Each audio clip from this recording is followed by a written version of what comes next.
I'm Benji Hollis. I'm Anna Charles Hollis's dad. We call her AC.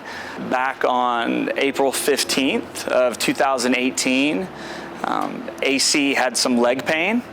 She was coming out of a tonsillectomy surgery, and she started to feel pain in her hip and her knee. And so we took her over to the CHOA urgent care, and they really couldn't tell us what was going on, but that we needed to go back down to CHOA and Scottish Rite Hospital to the emergency room.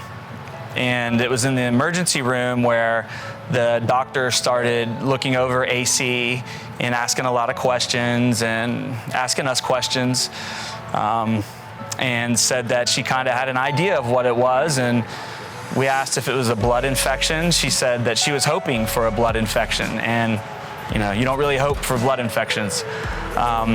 So I did what any parent did, and I jumped on my phone on Google and typed in her symptoms, and leukemia came up.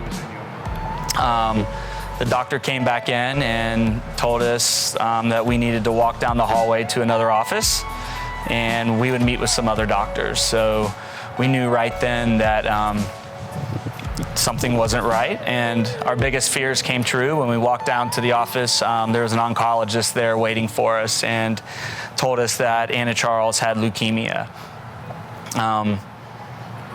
I can't tell you exactly the feeling, but all the air goes out of you, and it's the most painful thing to hear ever. I mean, you immediately want to switch places with your child.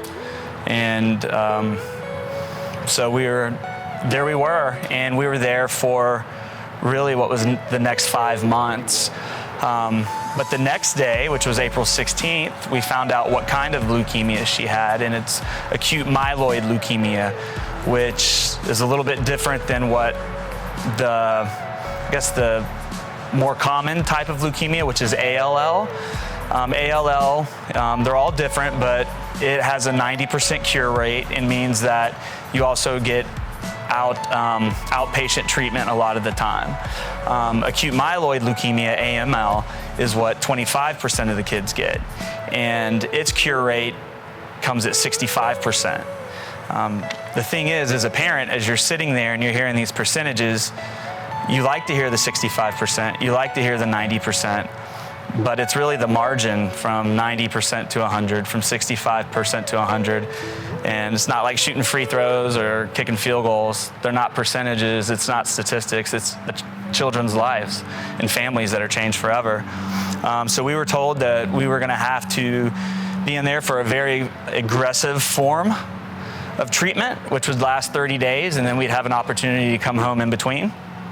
And that would last 4 months, and she would be in remission. So everything we're fine. We knew what we were up against, and the next day she went in for a routine surgery to get a spinal tap, and CVL surgery to get her lines in her chest. And when they did the spinal tap, it shifted her spinal fluid, and she had a spinal compression, and so she was never to walk again. So she went from a healthy child to leukemia, to a rare form of leukemia, to now to a wheelchair. And that's where we found ourselves, in Scottish Rite, with the floor falling beneath us.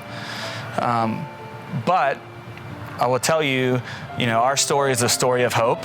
It's not a story of bitterness. It's not a story of anger. And I can say that now. And she passed away almost a year ago on September 16th, and it's still a story of hope, and it's still a story of love. She was incredible in there, in that hospital. She was resilient. She was joyful. After about 2 weeks, she got a wheelchair, and she was doing 360s, rolling up and down the hallway, us having to chase after her. Her light, it was shining really bright, and it was contagious.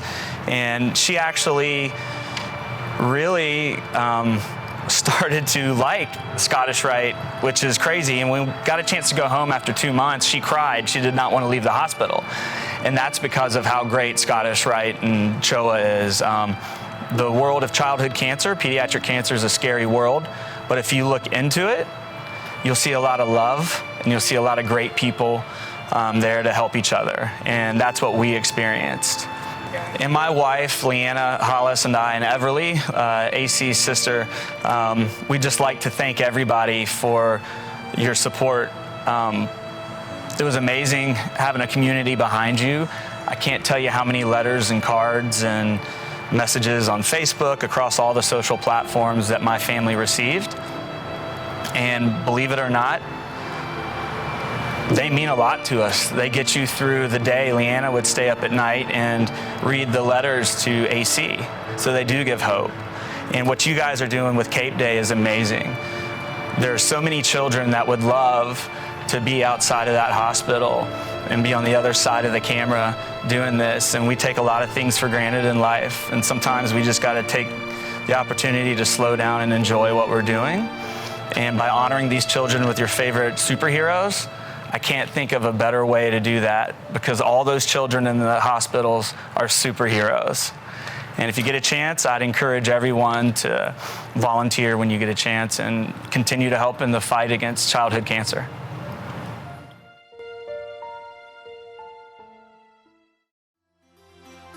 Cape Day is an annual tradition held in October that encourages the community to honor and celebrate the superhero patients battling illnesses and injuries at Children's Healthcare of Atlanta. If you want to help out and spread awareness, you will be allowed to participate in this event by wearing superhero capes to school on October the 4th.